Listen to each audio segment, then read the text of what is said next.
इनकी शादी को अभी महज 4 साल का वक्त ही बीता था कि पत्नी ने पति के सामने ससुराल छोड़कर किराए के घर में रहने की फरमाइश रख दी। पति ने भी पत्नी की बात मानते हुए शहर में ही एक किराए का घर लिया और वहां रहने लगा। मगर पति को नहीं मालूम था कि उसका यह फैसला एक बड़ा और डरावना रूप लेने जा रहा है। चूंकि अक्सर पति की गैर मौजूदगी में मकान मालिक किराया वसूलने के लिए इसकी पत्नी के पास पहुंचता था। चूंकि घर में पति नहीं होता था तो ऐसे में अक्सर इसकी पत्नी और मकान मालिक के बीच लंबी बातचीत हुआ करती थी। मगर ये लंबी बातचीत इन दोनों को नजदीक लाने वाली है, उस वक्त तो शायद इन लोगों को नहीं मालूम था। मगर धीरे धीरे इसकी पत्नी अपने ही मकान मालिक के नजदीक आने लगी और इनकी नजदीकियां इतनी बढ़ी कि अपनी पति की गैर मौजूदगी में ये लोग ना सिर्फ रिश्तों की मर्यादा तोड़कर हम बिस्तर हो गए, बल्कि उसके बाद इस कहानी ने एक डरावना मोड़ भी ले लिया। नमस्कार, आदाब दोस्तों, मैं आपका साजिद सैफी हूं और आप हमारी खास पेशकश बेपर्दा देख रहे हैं। और बेपर्दा में आज बात मथुरा के उस सच्ची घटना की जिसको सुलझाने के लिए पुलिस को लंबी और गहन छानबीन तो जरूर करनी पड़ी, मगर जब इस घटना का खुलासा हुआ तो हर कोई हैरान रह गया।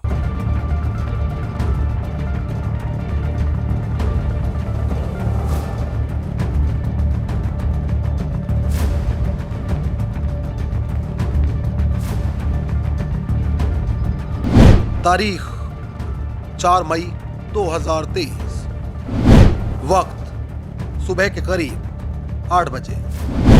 ये स्थान यूपी का मथुरा जिला।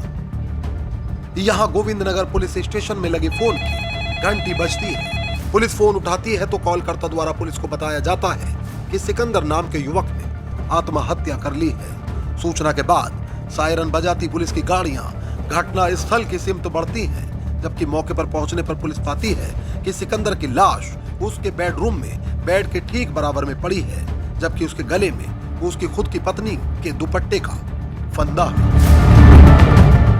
प्रथम दृष्टया पुलिस ने भी यह मान लिया कि यह आत्महत्या का ही केस है और पुलिस ने पंचायतनामा की कार्रवाई के बाद मृतक के शव को पोस्टमार्टम को भिजवा दिया।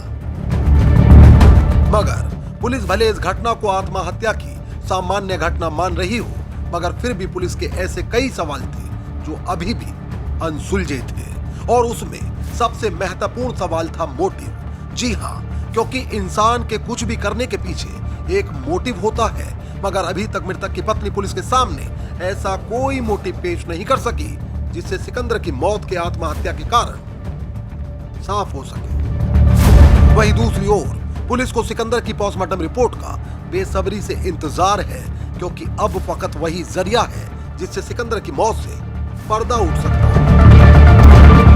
खैर, वो वक्त जल्द आया जब सिकंदर की पोस्टमार्टम रिपोर्ट पुलिस के हाथ लगी, मगर रिपोर्ट देखने के बाद थाने में एकाएक हड़कंप मच गया, क्योंकि सिकंदर की मौत फंदे पर लटकने से नहीं हुई, बल्कि गला दबाकर उसको कत्ल किया गया है। अब सिकंदर की पोस्टमार्टम रिपोर्ट न केवल कई सवालों को जन्म दे चुकी थी, बल्कि इसके बाद पुलिस की जांच में भी नया मोड़ आ गया।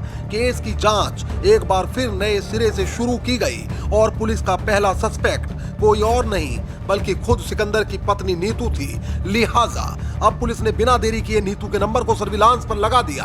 उसके बाद एक एक करके कई राज खुले, क्योंकि उसके बाद पुलिस यह जान पाई कि घटना वाली रात नीतू ने घर के मकान मालिक गौरव को अनेकों बार फोन किया था।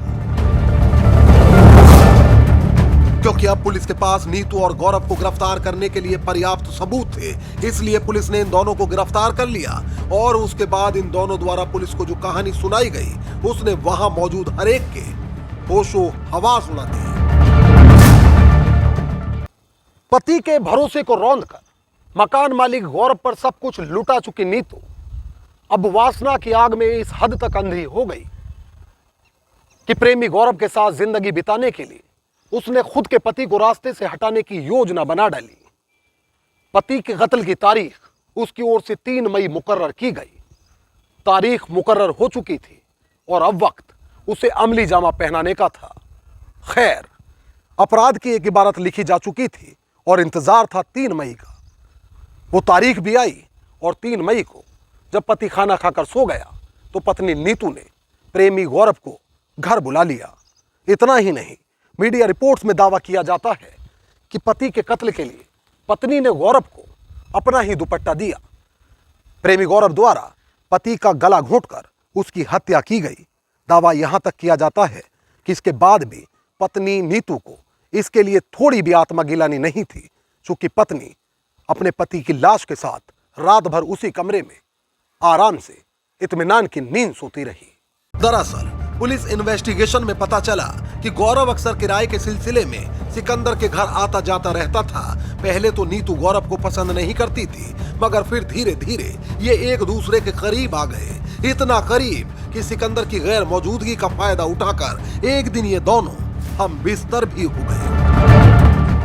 बस फिर क्या था, सिकंदर जब घर से जाता गौरव घर में आ जाता। वहीं नीतू भी अब पति के पीठ पीछे ना सिर्फ आए दिन उसके भरोसे को उसी के बिस्तर में रौंदने लगी, बल्कि अब वह वासना में इतनी अंधी हो गई कि उसने खुद के ही पति को रास्ते से हटाने की ठान ली। 3 मई की रात जब सिकंदर सोया था तब नीतू ने गौरव को कॉल करके चुपके से घर बुला लिया और फिर नीतू और गौरव ने मिलकर सिकंदर का गला दबाकर हत्या कर दी। कत्ल की वारदात को अंजाम देने के बाद इन लोगों ने उसकी लाश को बेड पर ऐसे डाल दिया जैसे सिकंदर ने सुसाइड किया हो। कई मीडिया रिपोर्ट्स में दावा किया गया कि गौरव तो सिकंदर को कत्ल करने के कुछ घंटे तक ही कमरे में नीतू के साथ वक्त बिताकर मौके से निकल गया, मगर कातिल नीतू कत्ल वाली डरावनी रात भर पति की लाश के पास ही बेफिक्री की नींद सोती रही। तो दोस्तों, आज की ये सच्ची घटना है मथुरा से। रिपोर्ट को लेकर आपकी क्या राय है वह हमें कमेंट करके जरूर बताएं। यदि आप हमें सपोर्ट करना चाहते हैं तो वीडियो को लाइक करके शेयर जरूर कर दें। मोहित भाटी के साथ अमजद राणा, क्राइम स्टोरीज अड्डा। तो दोस्तों, फिल वक्त मुझे दीजिए इजाजत, लेकिन यदि आप क्राइम स्टोरीज अड्डा पर बेपर्दा के और भी एपिसोड्स देखना चाहते हैं तो हमारे चैनल को तुरंत सब्सक्राइब कर लीजिए, बेल आइकॉन दबा दीजिए। रिपोर्ट को लेकर आपकी क्या राय है वह हमें कमेंट करके जरूर बताएं। यदि आप चाहते हैं कि क्राइम स्टोरीज अड्डा पर बेपर्दा के एपिसोड्स की सीरीज का सिलसिला बदस्तूर जारी रहे तो हमें सपोर्ट करिए, हमारे वीडियोस को ज़्यादा से ज़्यादा लाइक और शेयर करिए। एक और नई कहानी के साथ हमारी आपसे फिर होगी मुलाकात और क्राइम स्टोरीज अड्डा पर फिर एक नया चेहरा होगा बेपर्दा। तब तक के लिए आदाब, नमस्कार, जय हिंद।